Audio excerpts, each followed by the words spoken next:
Would you like to travel around Southeast Asia but you don't know how much that's gonna cost to you? I'm here to help you today. Many people ask me how much did this trip costed and how did we afford, me and my boyfriend, to travel for so long, so this video is gonna be completely dedicated to this topic.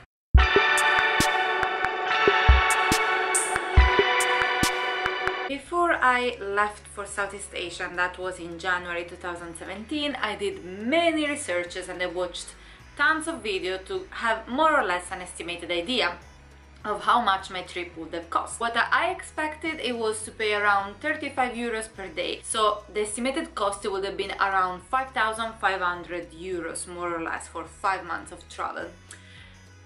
That didn't match with how much the trip actually costed. Alright, in 5 months I've been in Hong Kong, Thailand, Laos, Vietnam, Malaysia, Indonesia and Singapore. And the total amount spent for these 5 months is 6,764 euros exactly. Okay, let's consider few points though. The amount that I told you that we spend includes flights and many activities.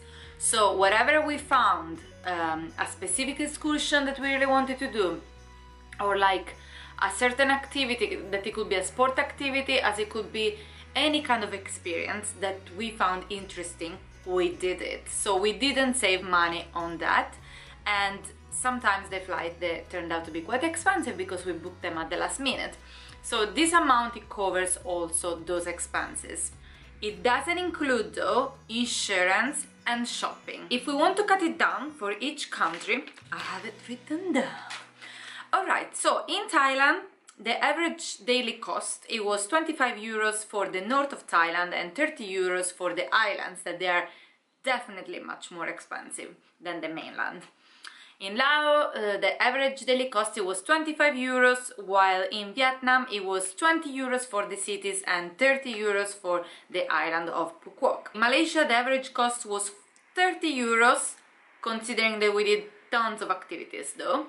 And we realized that when we stayed in Kuala Lumpur 1 week, just staying in the apartment and going out for eating, we spent an average of 20-25 euros per day. In Singapore, the average per day was 80 euros. Singapore is very expensive. And in Bali, we spent an average of 25-30 euros per day. I think I need to turn on the light because it's getting dark here. I hope you will forgive me if the lighting is not the best, but I couldn't film this video before. The most expensive places that we traveled, they are definitely Hong Kong and Singapore. And the main cost, it will come from the accommodation, that is like crazy expensive. In those two places, what we did, we just went on booking.com or agoda.com and we picked the cheapest accommodation with a decent rating, which is 7 out of 10. And we basically booked just the cheapest available in that moment. Another tip to save money on these big cities is to actually not spend this many days there. So for example, we spent 3 days in Hong Kong and 2 days in Singapore, 2.5 days in Singapore, and I know that is not enough, but it's a good amount of time to just get a taste of the city and not drop your saving like huge. Also, the street food is quite inexpensive and is pretty tasty, so you can go for that. And if you want, just splurge 1 or 2 nice dinners out. Like in Singapore, you really need to have the chili crab from this restaurant. I'm gonna put the link here. Regarding the cheapest places to travel, definitely north of Thailand, Laos and Vietnam. Accommodation in the north of Thailand, they are also very good for the money that you pay. So you can pay so little as 20 euros for a double room and get a very decent place with breakfast included. In Laos, it will not be that good, and in Vietnam, it will be as good as in the north of Thailand. Also, the food in Thailand and Vietnam is so cheap and is so tasty, and the best food is actually the street food. Laos has a very bad food culture, I'm sorry. Let's say that you don't go to Laos for eating Regarding Malaysia and Bali / Indonesia, what we realized is that you could do it very cheap, but spending a little bit more, you actually get so much more back.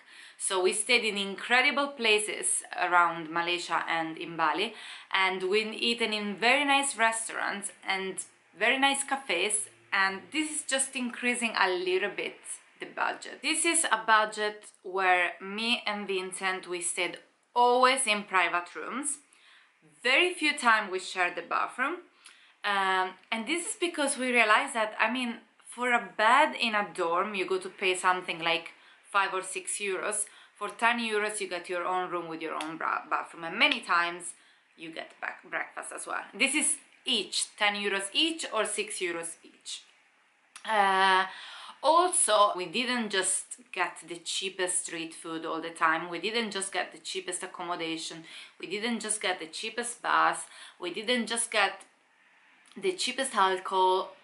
We actually selected the things that we really wanted to do, and some of those that were maybe more expensive. It very much depends on which kind of experience you want to live, basically.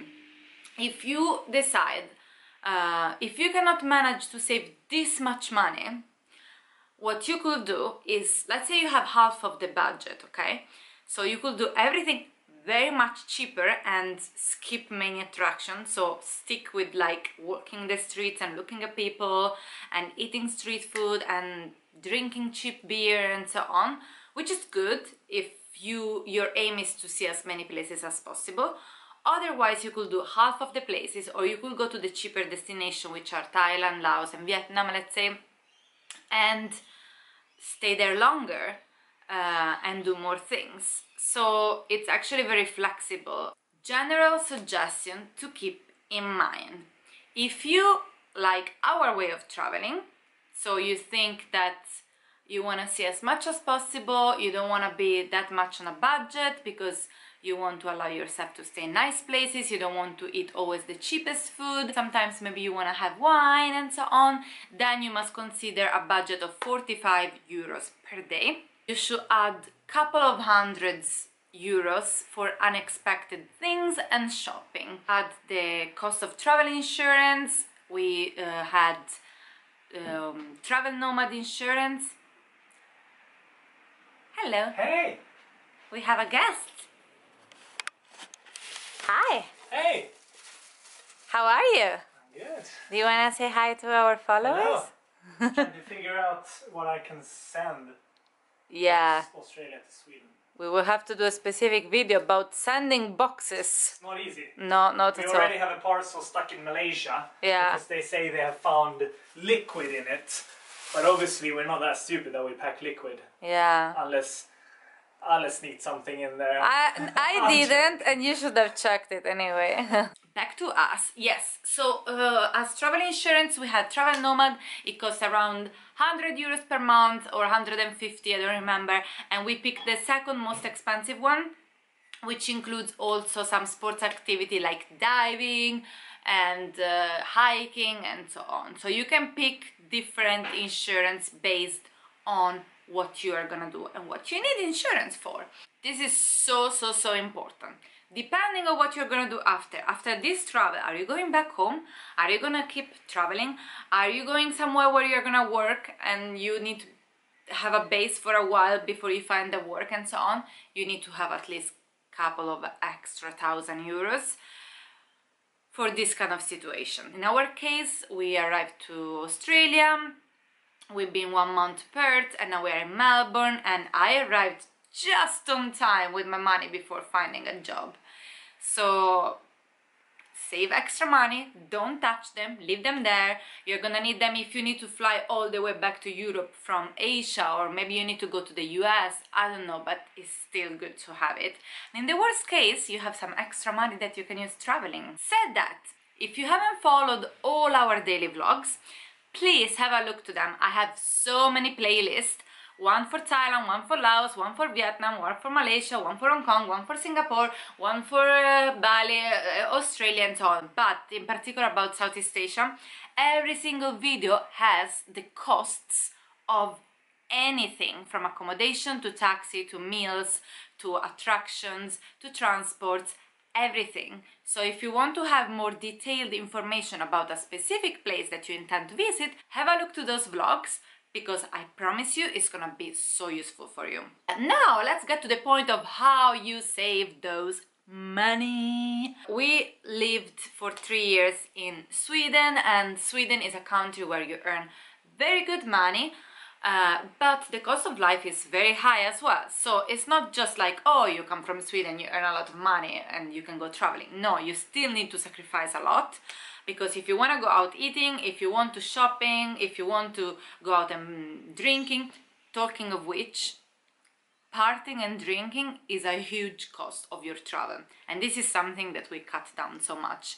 We are rather the kind of people that we could go out having a nice drink once every 2 or 3 days than not like partying so much, because the majority of the backpackers, they save so much money on the accommodation, they save so much money on the food, but they spend tons of money in alcohol. Is that worth it, you think? Up to you as always. So yeah, the same thing in Sweden basically. We just had our flat, we paid our bills, and we tried to eat at home as much as possible, maybe one time out during the weekend, not shopping, trying to save any extra money. For example, we tried to get money back from the taxes that we paid. Try to think any kind of income that you can get. Maybe declutter your wardrobe, sell things that you don't need anymore. Don't want to go too much in details about what you can do and you cannot do to save money, because there are tons of video outside on YouTube about tips and so on, and I think it would be so boring. So this video was mainly a very specific video about how much it costed our trip. This is a not backpacker, not super cheap, low budget. It's more like a mid-budget travel. It's just the best experience that I ever had in all my life. I already miss it. I wish I could do everything all over again. So please travel Southeast Asia, and yeah, let me know if you have any further question about it, if you think that this video was useful or not. And hope to see you to the next video. Thank you for watching.